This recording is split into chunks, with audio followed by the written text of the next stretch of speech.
The observatory dome, he swore, was under maintenance. The calendar square arrived at 6:06 p.m., neat as an ephemeris. Foundation Gala, Hillcrest Observatory, late. 2 minutes later, Dane texted, "Don't wait up. Tech wants me to peek at the dome shutter before the keynote. Proud of me." Read he spends the heart when the rest of the sentence would rather file for diplomatic immunity. I turned the pasta down to the kind of simmer that calls itself maturity and looked up toward Hillcrest.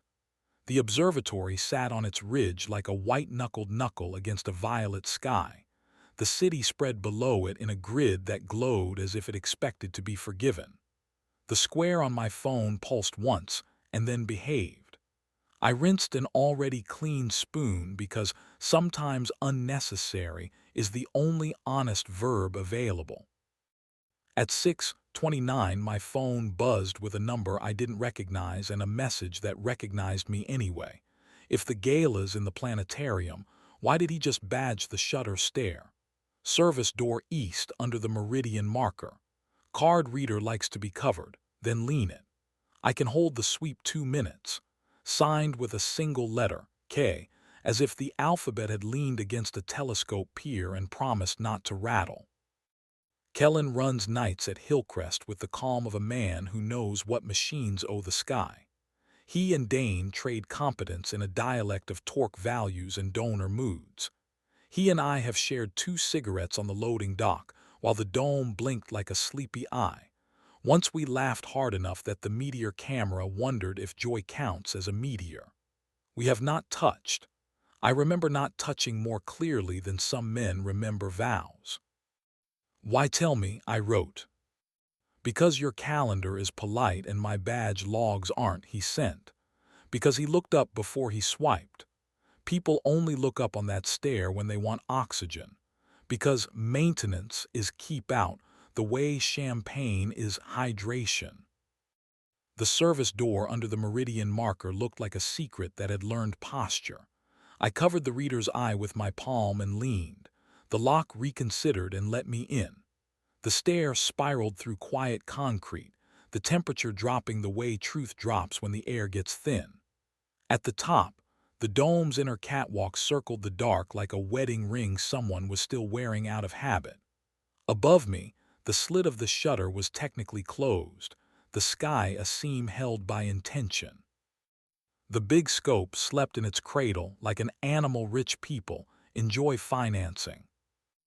Dane stood near the instrument panel with his jacket off, and his shirt open, one button past credible, tie folded into his pocket with all the plausible deniability money can afford. Opposite him, 2 fingers resting on the edge of the console as if the stars considered him billable, was Harlan Pike, developer, board vice chair, a rumor with a golf course and an opinion about everything reflective. Harlan's hand hovered near Dane's wrist without landing, because proximity photographs better than contact when your brand buys access and invoices discretion. "Under maintenance looks affectionate," I said. Dane turned. For a beat, truth used his face like an unfiltered lens. Then the public version of him arrived the way stage lights arrive, on purpose, late, flattering. "Micah," he said.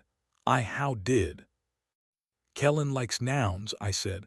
"I like doors."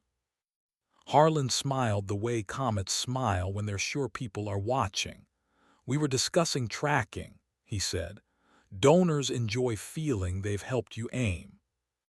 "I prefer aiming that doesn't require a photographer," I said. Dane took 1 step toward me and let the catwalk take the second. "We were reviewing the drive motor after the speech," he said. He wanted to hear the room when the dome breathes. "Sound is persuasive," Harlan said. He lifted his palms, parentheses tasteful enough to pass inspection. 2 minutes. The sweep is punctual, I respect punctual.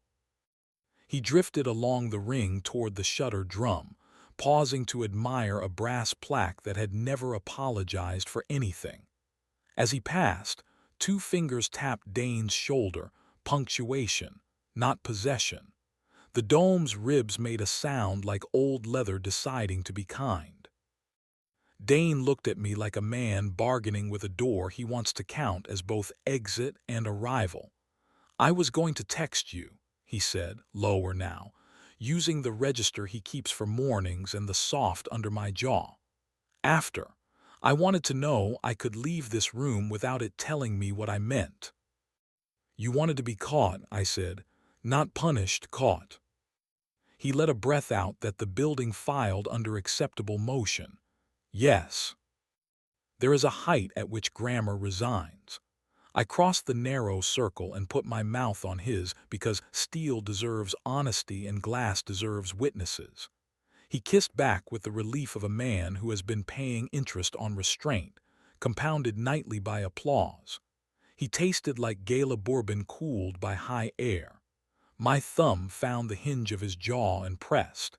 He made the small, involuntary sound I keep receipts for. His palm slid under my shirt and settled flat between my shoulder blades like a promise that refuses notarization. We didn't undress. The dome charges extra and cameras learn quickly. He broke the kiss first because he knows the exact second heat applies for narrative. He rested his forehead against mine. A relay clicked somewhere like a polite cough.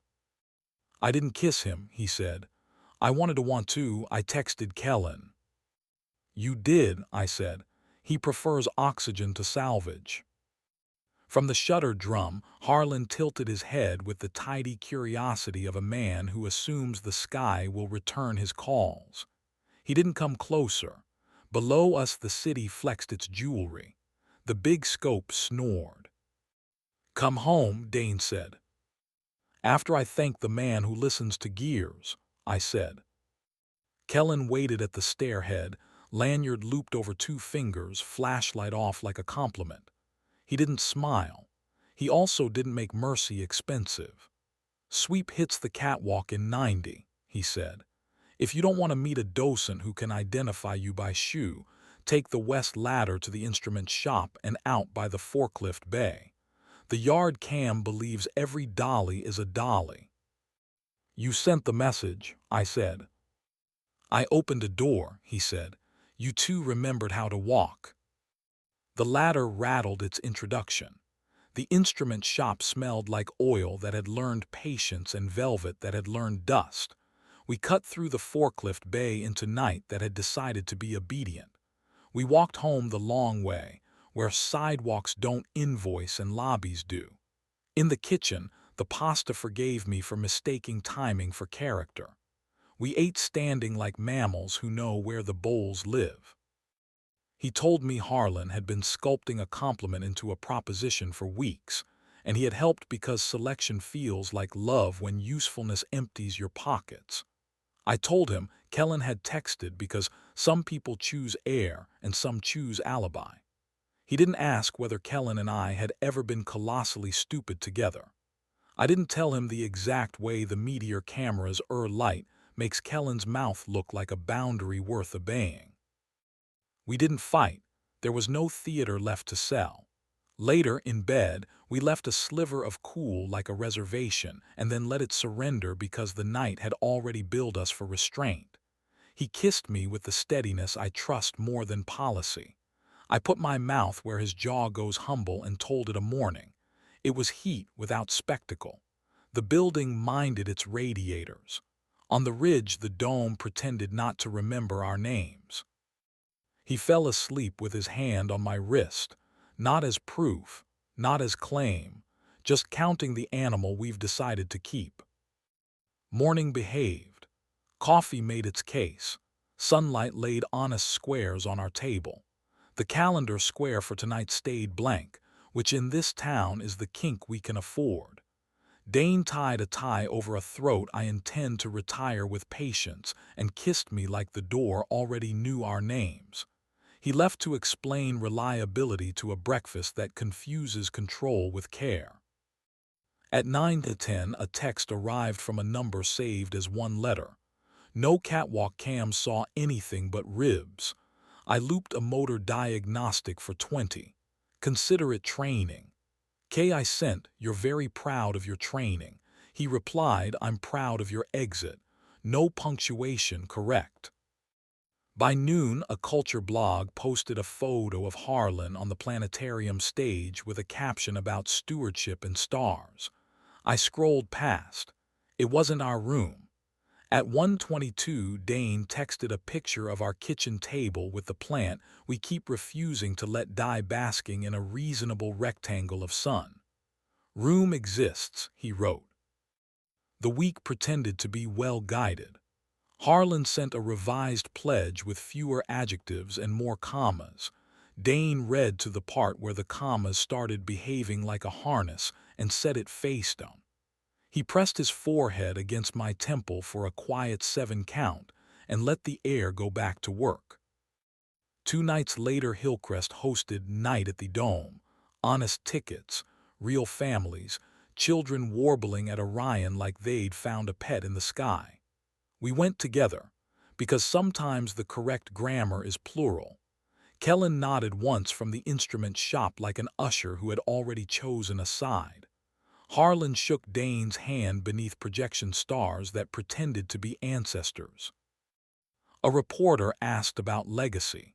Dane pointed to a graduate volunteer kneeling by a kid at the eyepiece and said, "Legacy is what keeps rooms gentle."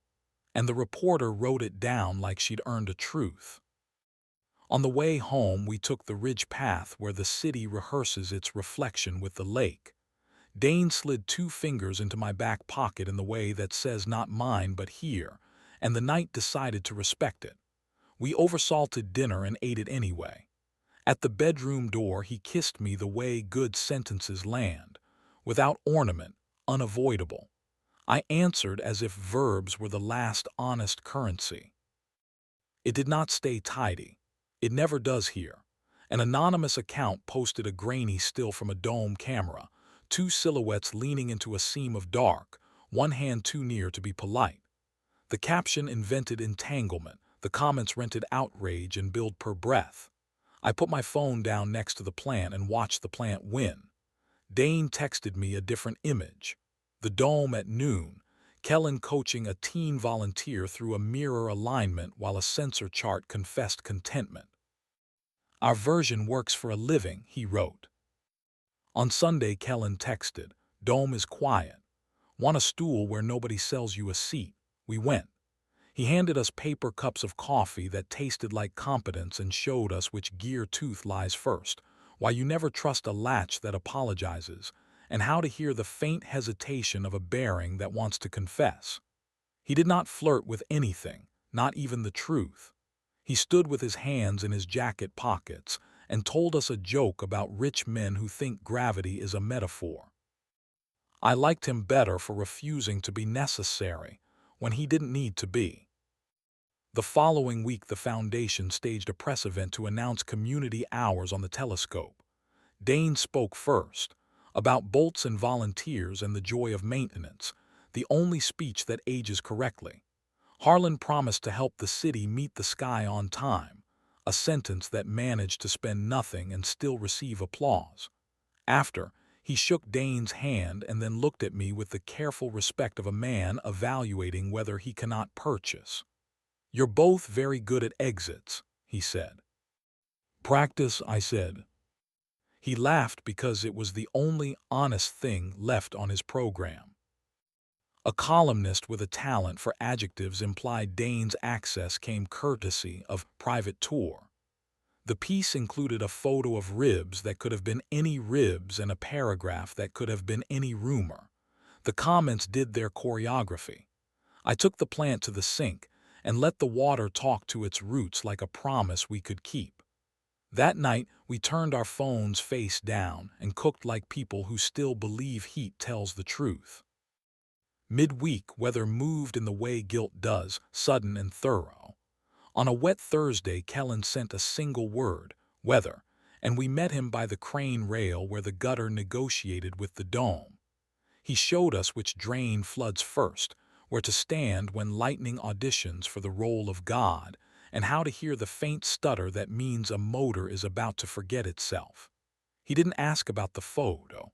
We didn't say his name out loud. 3 people wide under the lip of the dome.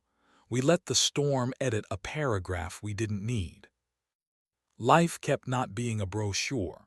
Harlan kept sending commas that wanted homes. Dane kept returning them with better ones. The plant kept inventing a shade of green that made vanity look domestic. We kept our calendar squares blank on purpose because blanks are the only promises rooms respect. Sometimes, near midnight, we walk the path below the ridge and look up. Through the slot you can't see the catwalk, only a quiet curve of paint pretending to be modest. That's as it should be.